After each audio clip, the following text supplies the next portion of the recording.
Assalamualaikum.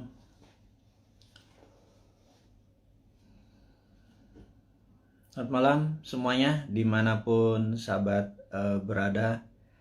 Malam ini pada tanggal 12 September ini adalah hari Minggu dan hari dimana sahabat semua lagi di rumah, lagi istirahat. Di Indonesia waktu bagian timur saat ini sudah jam 10 malam dan waktu Indonesia bagian tengah sudah jam 9 dan waktu Indonesia bagian barat jam 8 malam. Saat ini kita akan mulai sebentar lagi untuk memberikan informasi yang insya Allah cukup bermanfaat buat sahabat semua. Ada banyak informasi yang saya menganggap penting untuk kita share. Mulai dari masalah COVID gitu ya. Kemudian PPKM yang kita berharap sudah bisa turun. Dan masalah internasional, ada Taliban, Amerika, Tiongkok. Itu penting sekali karena kita mungkin satu-satunya warga negara Indonesia yang mempromosikan tentang geopolitik dan geostrategi versi kekinian.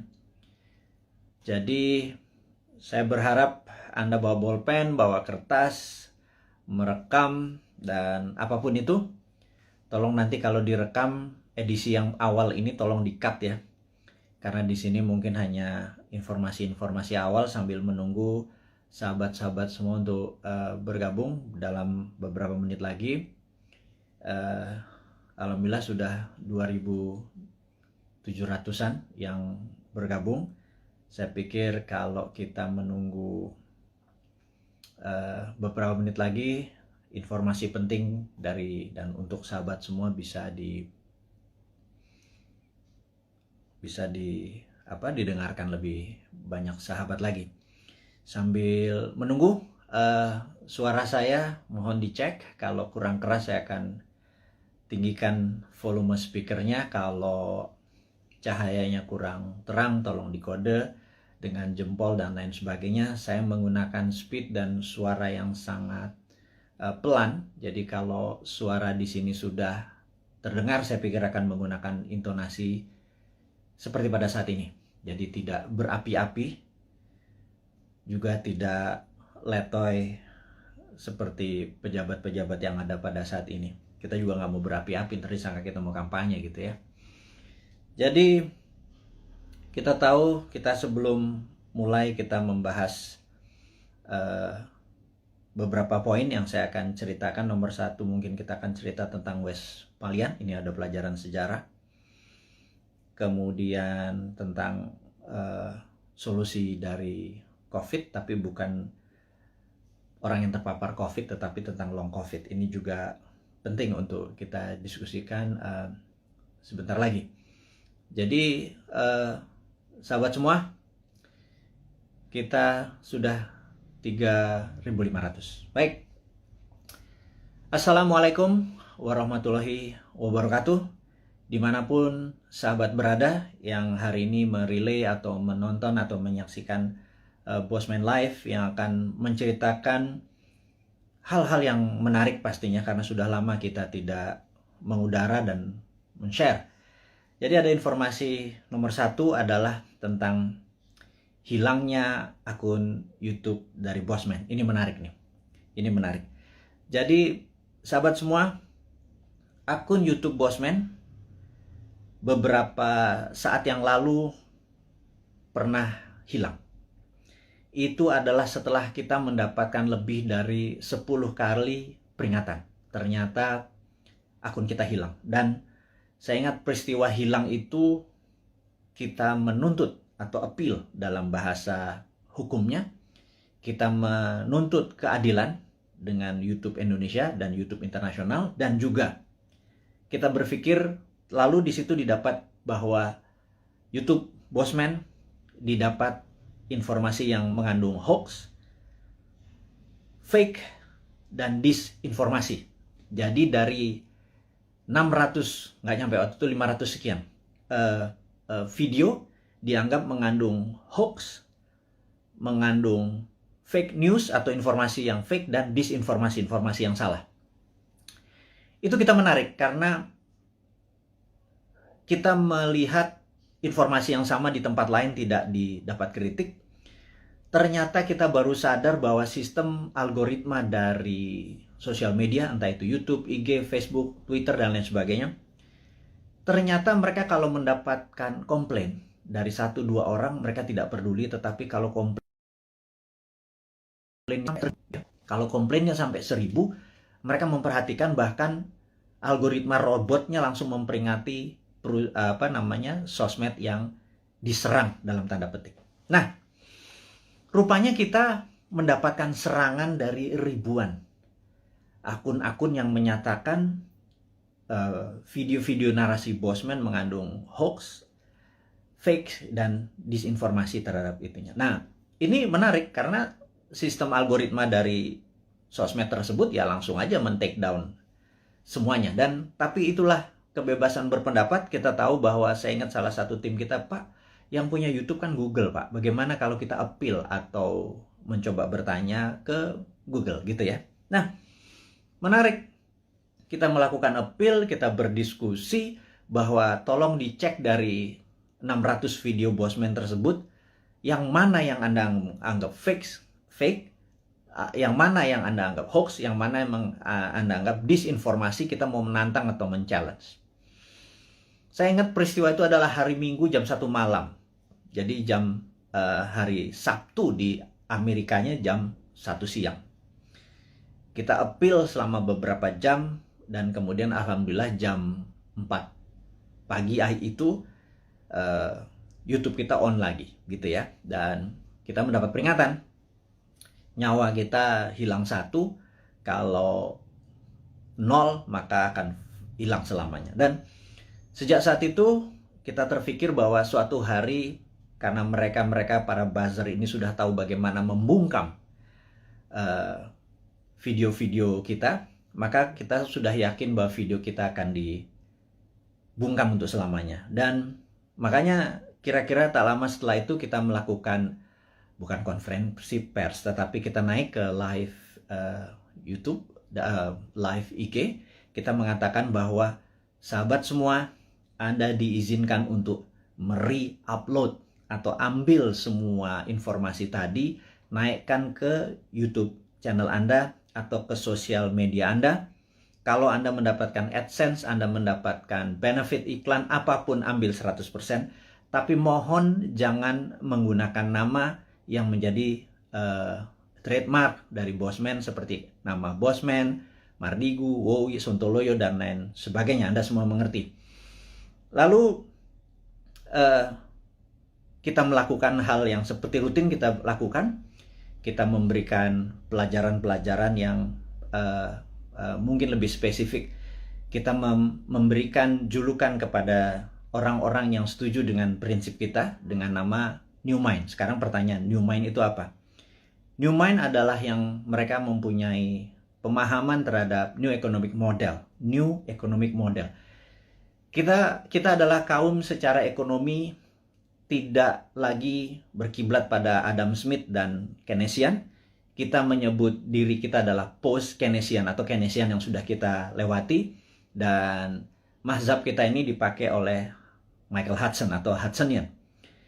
Michael Hudson dengan Hudson Institute-nya tahun 1971 menyarankan pemerintahan Nixon untuk melepas jaminan emas dalam memprinting dolar. Kemudian menggunakan petroleum untuk printing money sebagai underlying dolar, dan hutang negara-negara lain untuk printing dolar. Sejak tahun 1971, Amerika awal menjadi negara superpower dan terus mengontrol dunia dengan energi dan currency. Kemudian Michael Hudson ngajar di Peking University tahun 1989. Partai Komunis Cina mengadopsi Hudsonian atau post-Keynesian sebagai platform ekonomi dalam negerinya. Dan dua negara tersebut sukses dalam 20 tahun dari 89 ke 2008, di mana adalah Olimpiade Beijing waktu itu. Dunia tercengang. Dalam 20 tahun saja China atau Tiongkok sudah menjadi negara sangat besar atau superpower. Dan dua negara tadi, Amerika dan Tiongkok, menggunakan New Economic Model berbasis ajaran dari Michael Hudson, yang saat ini yang terkenal adalah muridnya namanya Stephanie Kelton.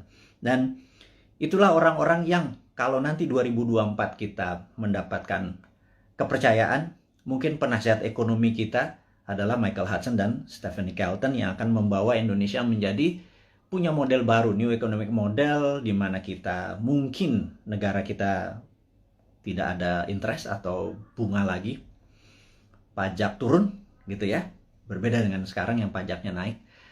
Hal ini adalah karena kita New Economic Model. Jadi New Economic Model kita menyebut diri kita sebagai New Mind.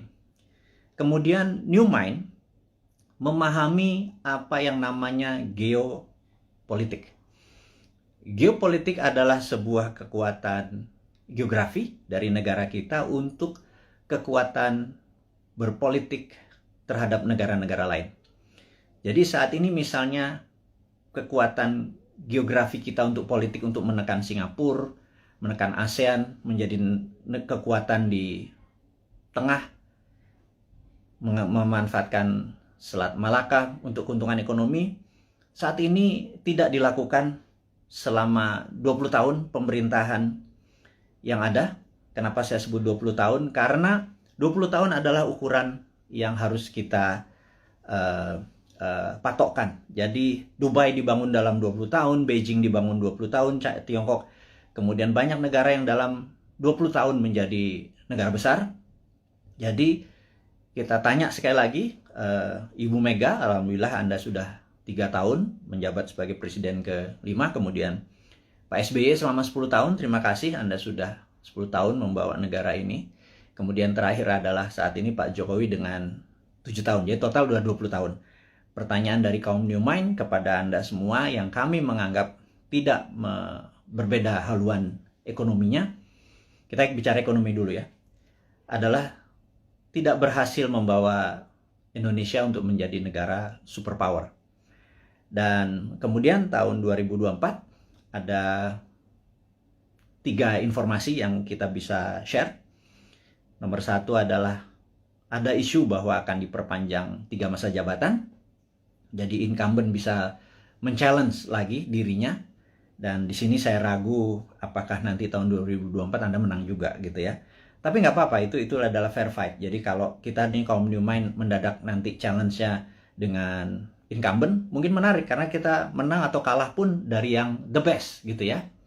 Kemudian ada isu kedua, yaitu tidak 3 kali masa jabatan tetapi ditambah 3 tahun. Seperti halnya waktu itu FDR, Franklin Delano Roosevelt, karena Perang Dunia Kedua terjadi di Amerika, dia harus memperpanjang jadi 4 kali. Jadi satu-satunya presiden yang 4 kali masa jabatan dikarenakan di-extend jabatannya. Jadi minta di-extend 3 tahun karena mungkin tahun 2020, 2021, 2022 masa pandemi ini tidak perform, jadi minta jabatan 3 tahun.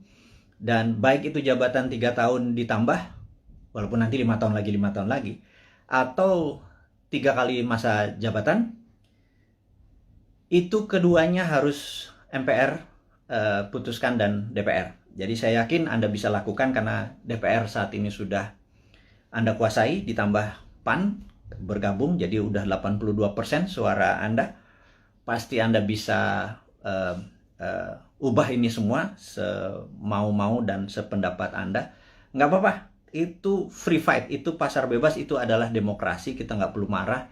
Selama ini adalah kemufakatan dari beberapa pejabat di atas sana. Jadi selama kita bisa bertanding nanti di 2024, ya kita nggak apa-apa juga mau itu 3 kali masa jabatan. Tapi ya kalau diperpanjang 3 tahun itu berbeda gitu ya. Kita akan bertemu di 2027 gitu ya. Nah, dengan masuknya PAN, kayaknya konstelasi politik bergeser. Apakah PAN masuk kabinet seperti informasi yang kita ketahui? Apakah Pak Zul masuk atau Mas Trisno Bahir masuk? Mungkin Menko Kesra, saya nggak tahu. Saya cuman mengira-ngira aja. Kemudian Pak Hadi, Panglima kita yang mendekati masa pensiun, apakah dia masuk kabinet? Atau penggantinya di Panglima bisa Pak Andika?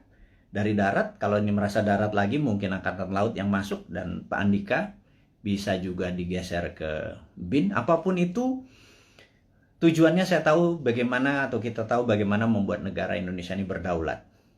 Saya tidak menentang, atau kami New Mind tidak menentang. Yang jadi pertanyaan adalah, apakah kalian bisa membuat negara Indonesia menjadi negara superpower di tahun 2045 atau 24 tahun dari sekarang? Jadi apapun itu, kita lihat langkahnya hanya menaikkan pajak, kemudian berhutang, dan membangun hal-hal yang menurut beberapa orang tidak produktif. Kalau jalan tol, infrastruktur, oke lah. Walaupun dalam sebuah buku, yang saya lupa, currency, saya nanti inform, si Bolat ini, dia menyatakan bahwa jangan mimpi membangun negara hanya bersandar pada infrastruktur, jadi harus holistik. Jadi ada infrastruktur statis, infrastruktur dinamis, dan saat ini dianggap hanya infrastruktur statis yang diam seperti jalan tol, jembatan, pelabuhan, dan lain sebagainya. Harusnya infrastruktur dinamis juga dibangun. Tapi ada hal yang menurut kami adalah hal yang tidak produktif, adalah membangun ibu kota pindah ke Penajam. Dan ini produktifnya di mana kita nggak tahu, gitu ya. Tapi yang jelas itu bukan hal yang penting, karena bagi orang seperti saya atau kaum New Mind ini yang sangat percaya pada kedaulatan sebuah bangsa, Penajam itu sangat lemah sekali jika ada serangan dari negara lain, karena sisi utara ada Malaysia, Sarawak, di mana pangkalan militer Malaysia terbesar adalah di utara Kalimantan, di Sarawak. Kalau menyerang Penajam kurang dari setengah jam, bawa bom pesawat pembom rata tanah, dan kita nggak punya perlindungan sama sekali. Jadi saya pikir membangun Penajam, membangun ibu kota, nomor satu adalah harusnya membangun pangkalan militer terlebih dahulu. Pangkalan angkatan lautnya digeser dulu, pangkalan angkatan udara digeser dulu, kemudian darat dan kepolisian harus dipersiapkan dulu, infrastruktur harus disiapkan dulu, baru ibu kotanya. Jangan dibangun gedungnya dulu. Begitu saya jadi presiden nanti tinggal dibom sama Malaysia, kan gerah kita. Jadi saya rasa sudahlah, jangan nanti jadi hambalang. Penajam itu lupakan. Ini saran dari New Mind. Wahai yang terhormat kepala negara, jangan dilanjutkan. Kita mengutamakan adalah masalah pandemi dulu, gitu ya. Nah, kita masuk ke topik berikutnya adalah, masih topik yang pertama adalah, yang jelas YouTube channel kita kemudian diserang lagi berkali-kali sampai kita bingung. Maksudnya bingung nih gini, kita kan punya channel di Santara dengan tagline UKM menang, kemudian Dinaran Official dengan tagline Rupiah menang.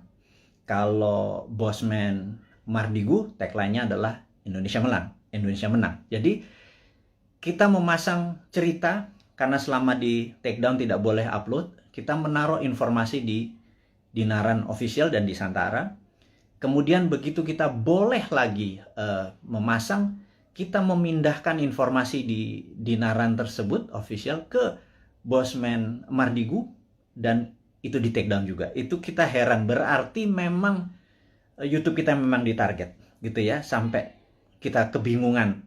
Karena apalagi yang ditarget, karena benar-benar kata-kata yang kita taruh, bahkan jualan emas, jualan Dinaran, akan mempromosikan emas sebagai alat bayar atau bukan sebagai alat tukar, itu pun di take down. Jadi kita pikir kita akhirnya diserang lagi. Kali ini menarik, katanya kita melanggar konsensus WHO. Kita ngecek langsung video mana yang melanggar konsensus WHO. Ternyata di salah satu video, nggak di salah satu, ada 5 video kita tentang BPOM dan vaksin dan COVID.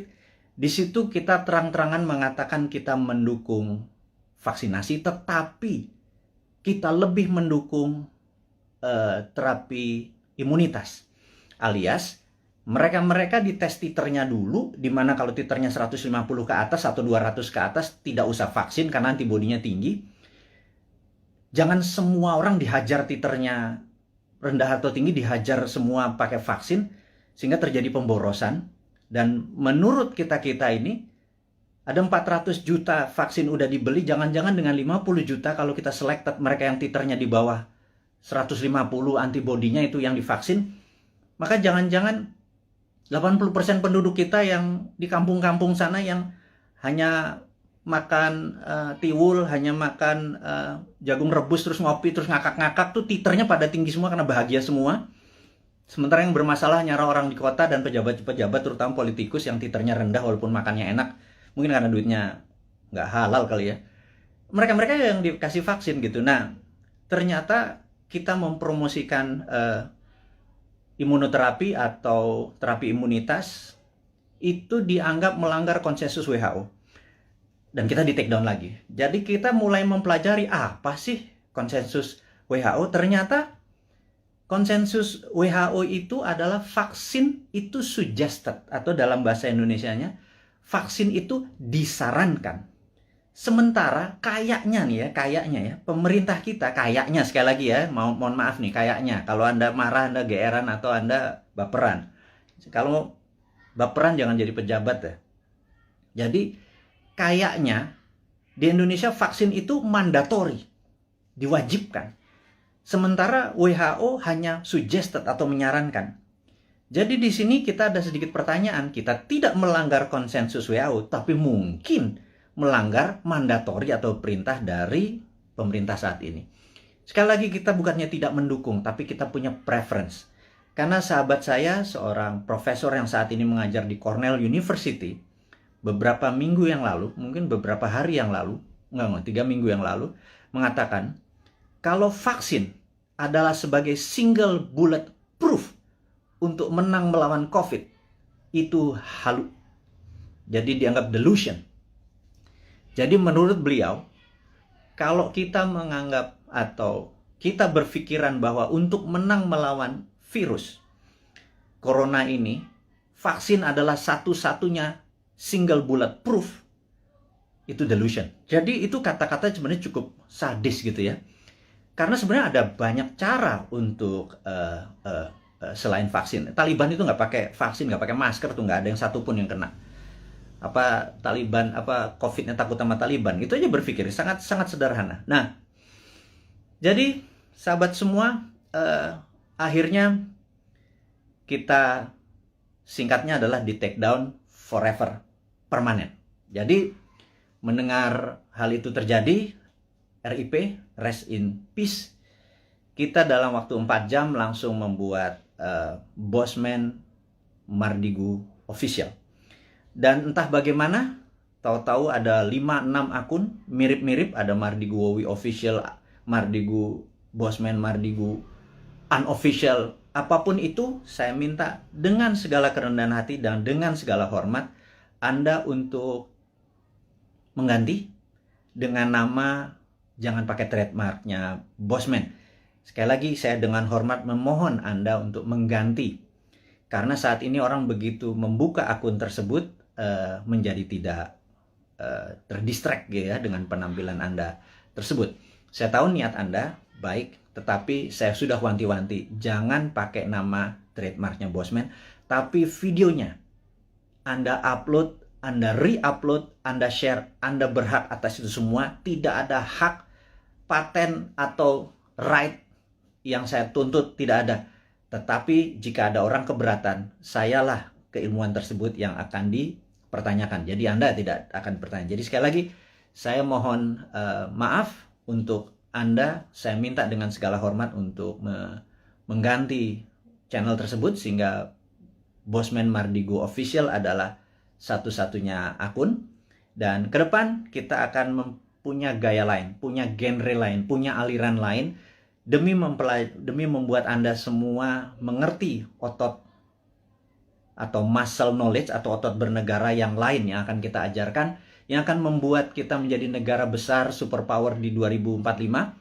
Dan di sini Anda akan selalu mendengarkan kata-kata berulang, yaitu New Mind 1, nomor 2 adalah 024, di mana kita target 024 adalah New Mind sudah mendapat mandat. Itu bukan berarti Bosman atau seorang Mardigu menjadi presiden, tapi kita berharap dalam 3 tahun ke depan, ya, kemarin kita udah punya 100 71 juta viewer. Kalau satu orang menonton 10 video Bosman, maka ada 17 juta sahabat Indonesia yang sudah menonton video Bosman. Kalau kita menarget 1 miliar viewer dengan teman-teman ada sekitar 100 akun bersama-sama, kalau 1 miliar viewer ditonton, maka kalau satu orang nonton 10, ada 100 juta warga Indonesia sudah terkena dengan New Mind. Saya harapkan secara pribadi 70% menerima konsep tersebut. Kalau 70% menerima konsep tersebut, ada sekitar 70 jutaan orang. Itu sudah hampir 50% dari mata pilih di 2024. Dan inilah yang menentukan course atau Indonesia mau kemana nantinya. Maksudnya begini, sahabat semua, sahabat muda, saya mengkhususkan Anda yang berjiwa muda dan masih muda yang saat ini umurnya 40 tahun paling tua atau 40 tahun ke bawah. 3 tahun lagi paling tua adalah 43, 45 mungkin ya. Dan Anda yang berusia 45 tahun ke bawah, di tahun 2024 Anda adalah merupakan 71% mata pilih. Sebenarnya Anda lah yang menentukan negara Indonesia ini mau kemana. Masih bergantung pada IMF? Monggo. Masih berhutang? Monggo. Pilih aja siapa-siapa yang kira-kira mirip-mirip dengan genre-genre atau aliran 3 presiden terakhir. Pak Bu Mega, Pak SBY, dan Pak Jokowi gitu ya. Atau Pak Jokowi itu sendiri.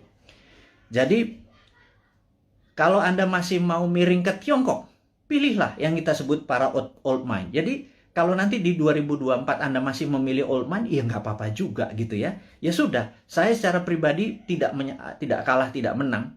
Tapi saya akan bilang ke anak cucu kita atau kita semua ya saat ini yang hampir 7.000 sahabat yang saat ini bersama-sama menonton live IG-nya Bosman ini. Saya mohon dengan amat sangat Anda fight untuk hak Anda, Anda fight untuk cucu turunan Anda, sehingga nanti Anda berkata bahwa anakku atau cucuku, dulu eyang, dulu mbah, dulu Pak Ade, dulu apapun itu, kita fight untuk membawa Indonesia dengan memberi pelajaran baru supaya Indonesia menjadi negara berdaulat, superpower di 2045. Tapi kami kalah. Di 2024 ternyata yang dipilih adalah old mind juga. It worth a fight. Jadi kita bisa punya cerita bahwa been there done that, ya gue kalah gitu ya. Tapi kalau kita menang, percayalah, New Mind akan membuat Indonesia menjadi negara superpower di 2045. Detailnya kita selalu urai di dalam 1000 video ke depan, dalam 3 tahun, 1000 itu hampir 3 tahun. Itu akan mengurai dengan rinci apa yang harus kita lakukan mulai dari sekarang sampai 2024, dari 2024 sampai 2045. Kita rinci bagaimana Indonesia untuk menjadi negara superpower year to year-nya. 2025-nya ngapain, 2026-nya ngapain. Saya tidak yakin bahwa satu orang pun yang saat ini mencalonkan atau ingin menjadi presiden atau menjadi wakil presiden di 2024 punya konsep untuk membuat Indonesia menjadi negara superpower. Saya ragukan itu. Karena yang mereka lakukan adalah populerisme. Ingin menjadi populer, dengan populer mereka diharapkan mengambil hati rakyat terus mereka memilih. Yakin kita nanti begitu dia jadi, dia bingung mau diapain negara ini gitu ya. Beda dengan New Mind. New Mind tidak ingin menari untuk menjadi presiden, tetapi konsepnya yang akan kita bawa agar siapapun yang nanti menari di 2024 membawa konsep ini yang akan membawa Indonesia menjadi negara superpower di tahun 2045. Itu 24 tahun dari sekarang. Jadi kita harus bersiap-siap menuju ke tahun 2045, dan kalau kita mundur 2029 atau 2034, telat kita. Ya, sekali lagi. Nah, sahabat semua, jadi saya rangkum sesi pertama, yaitu mengingatkan untuk Anda mensubscribe Bosman Mardigu Official, dan tolong sebar dan viralkan. Kemudian isinya mau di re-upload di YouTube channel Anda atas nama Anda pribadi, monggo. Karena kita akan fight dalam jangka panjang, dan jangan lupa Anda harus mempromosikan Anda punya YouTube, IG tadi, dan lain sebagainya. Karena jangan Anda menunggu bola, Anda hanya menggunakan video Bosman, harus terus mengharapkan orang nonton, kemudian mengharapkan AdSense. Nggak bisa begitu. Anda harus berkeringat untuk apapun yang Anda dapat. Anda promosikan video-video tadi di video YouTube channel atau sosial media Anda. Dan tadi pagi saya heran, saya naikkan sesuatu di IG. IG ini saya agak sedikit deg-degan. Karena di Agustus kemarin 5 kali kita diperingati, bahkan kita ada kata-kata ganyang koruptor itu di take down. Itu cukup kaget saya. Jadi rupanya apapun yang ditulis di caption oleh Bosman, bahkan video dari orang lain yang penontonnya cuma 300, kita ambil, kita upload di tempat Bosman, toto dalam 1 jam ada 100.000 viewer, captionnya kita mungkin berbeda dengan yang lain, toto di take down. Jadi tadi pagi di take down lagi, cukup kaget saya. Dan kalau itu di take down lagi membuat resiko IG kita yang 2,1 juta follower ini juga beresiko seperti 1,5 juta subscriber dari YouTube. Jadi, tapi apakah kita akan give up atau menyerah? Sahabat semua, perjuangan kita tidak akan pernah menyerah walaupun kita mulai dari nol lagi, tetapi ilmu-ilmu kita dan ini pelajaran-pelajaran kita akan terus berikan. Kita tidak melawan, tetapi kita akan bekerja dengan dengan semangat kaum New Mind. New Mind itu nggak ada matinya. Die hard New Mind itu nggak ada matinya. Nah, sahabat semua, kita akan membicarakan topik baru yang namanya long COVID. Jadi, sahabat semua, Anda tahu bahwa saya terpapar di bulan November tahun lalu. Kemudian 9 hari saya di rumah sakit, kemudian pulang. Muscle saya bisa dikatakan shrinking atau mengecil hampir 10-20%. Sehingga sejak bulan Januari saya ada personal trainer hanya untuk membuat muscle saya bergerak. Jadi Anda akan lihat ini saya agak kurus, muka saya agak tirus dan lain sebagainya. Karena muscle saya hilang, asam amino saya seakan-akan dimakan oleh COVID tadi. Dan di sini ada hal yang baru, ternyata saya mengalami apa yang namanya long COVID. Dan alhamdulillah saat ini sedang mengalami terapi dengan stem cell dan growth factor. Ini yang saya akan menceritakan sedikit. Apa itu long COVID gitu ya.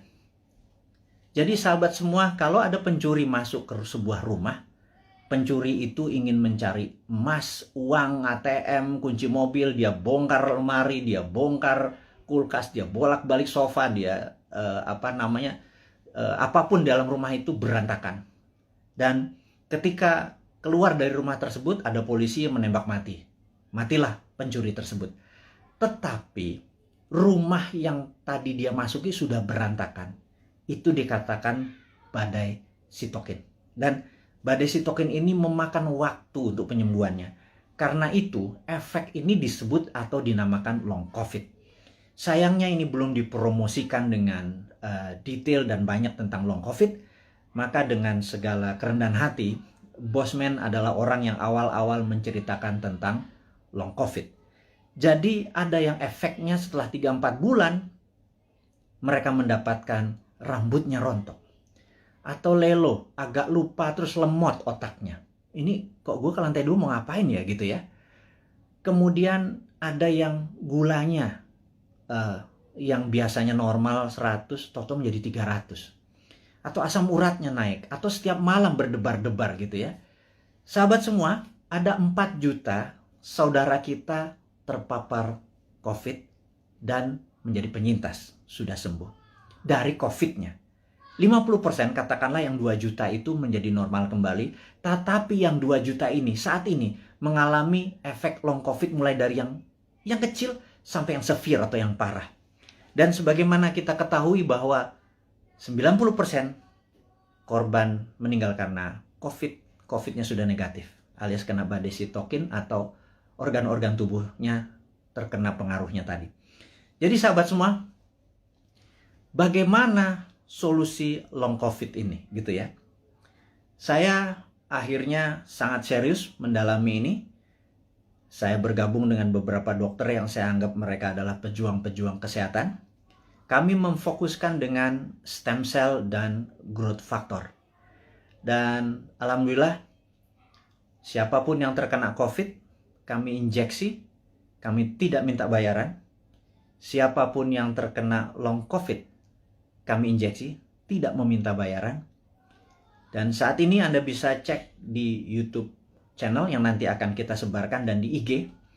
Siapapun yang terkena ingin menggunakan stem cell dan growth factor, dan ini cukup mahal. 1 injeksi itu 1 juta rupiah, saya nggak peduli. kita sudah hampir 3.000 orang kita lakukan dan alhamdulillah sudah hasilnya sangat positif dengan tingkat kesuksesan 98%. Ini akan kita promosikan besar-besaran sebentar lagi.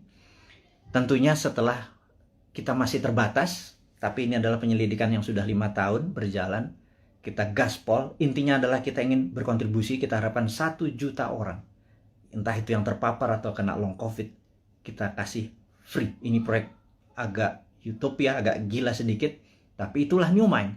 Tidak minta sumbangan pemerintah, tidak minta sumbangan apapun, tetapi kalau Anda kami tolong, dan rambut Anda yang rontok tahu-tahu tumbuh kembali setelah beberapa kali diinjeksi, kami mohon dengan hormat, Anda gratis. Tapi kalau Anda mau berkontribusi untuk menolong sesamanya, terserah.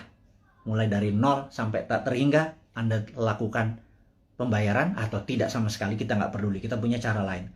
Jadi intinya adalah stem cell dan growth factor ini akan menjadi senjata kita untuk menolong teman-teman yang long COVID. Saya tahu di antara 6.000 saat ini hampir 7.000 ada mereka yang jadi yang saat ini gue deg-degan kalau malam itu jangan-jangan long COVID karena gue udah penyintas COVID.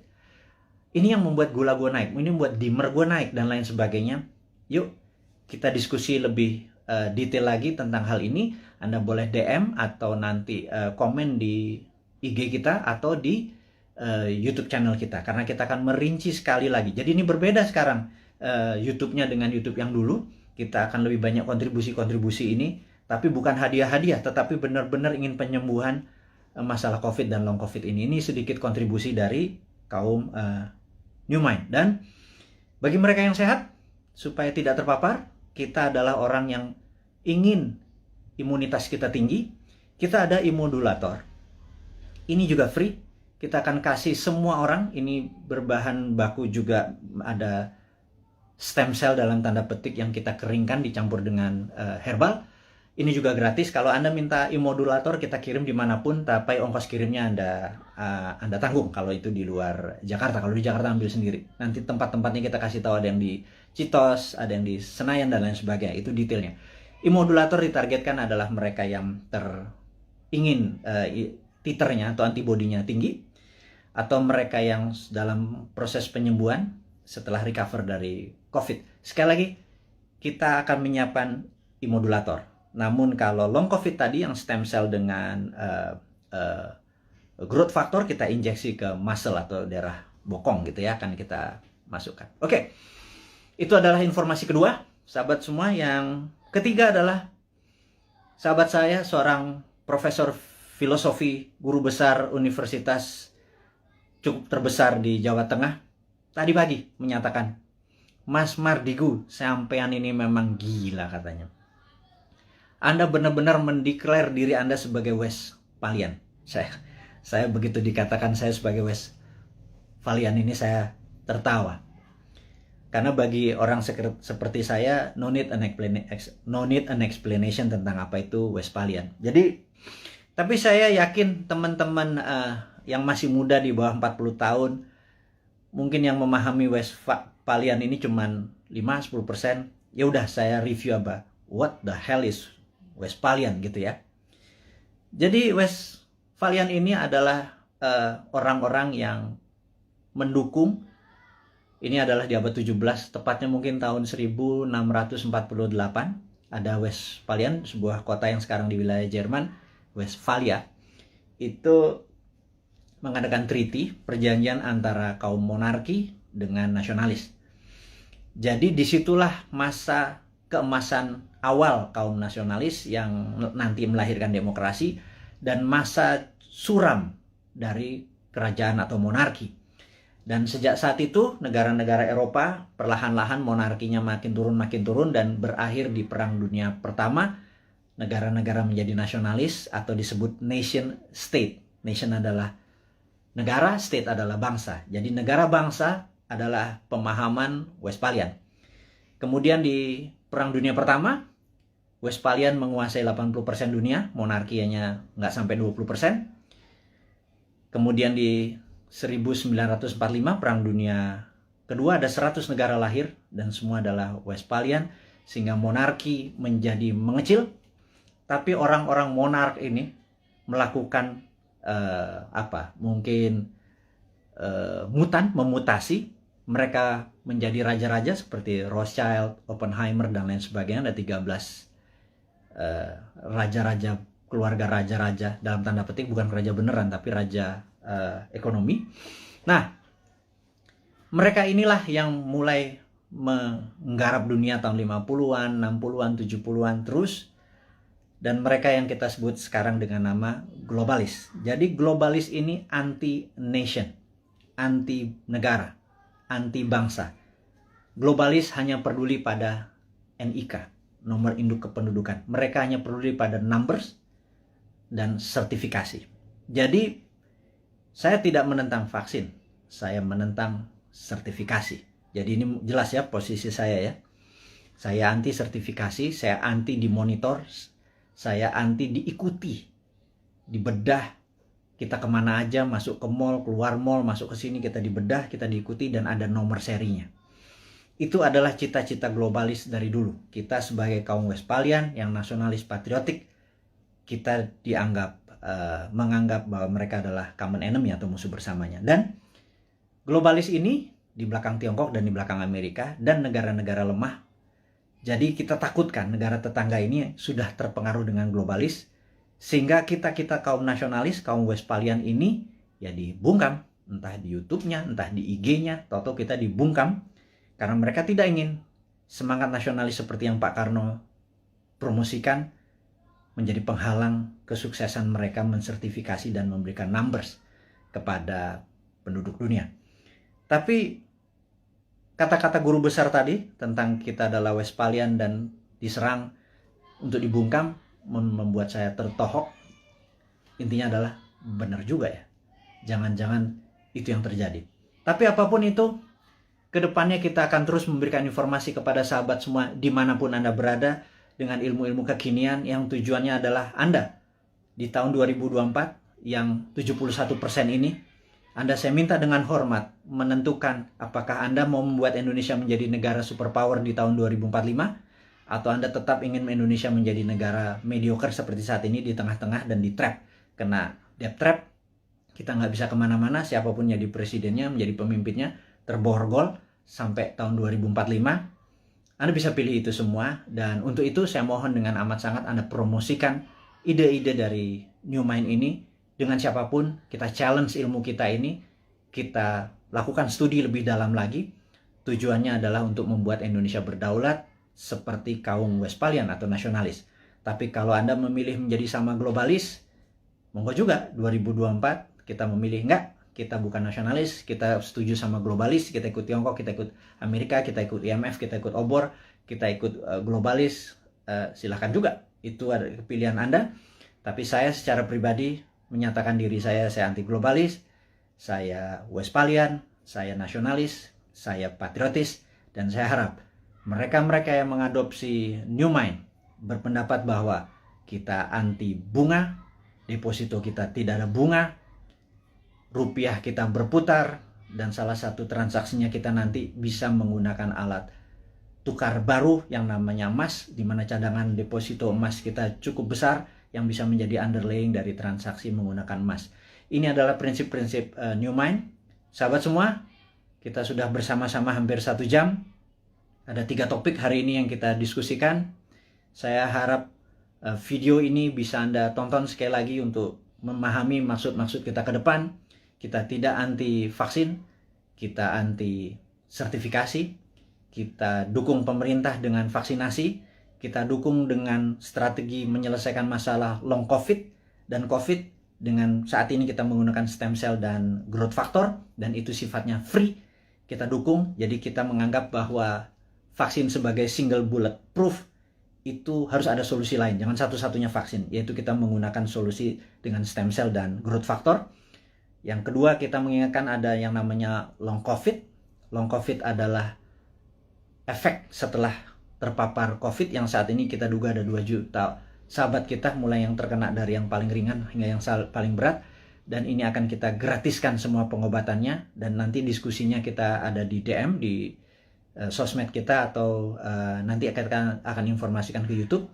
Terus subscribe YouTube kita, perbanyak YouTube kita, informasinya semua ada di sana. YouTube kita akan menjadi baru, sosmed kita akan menjadi baru dengan tujuan untuk menjadikan Indonesia baru. Akhirul kalam, saya ucapkan terima kasih atas perhatiannya. Mohon maaf lahir batin. Wassalamualaikum warahmatullahi wabarakatuh.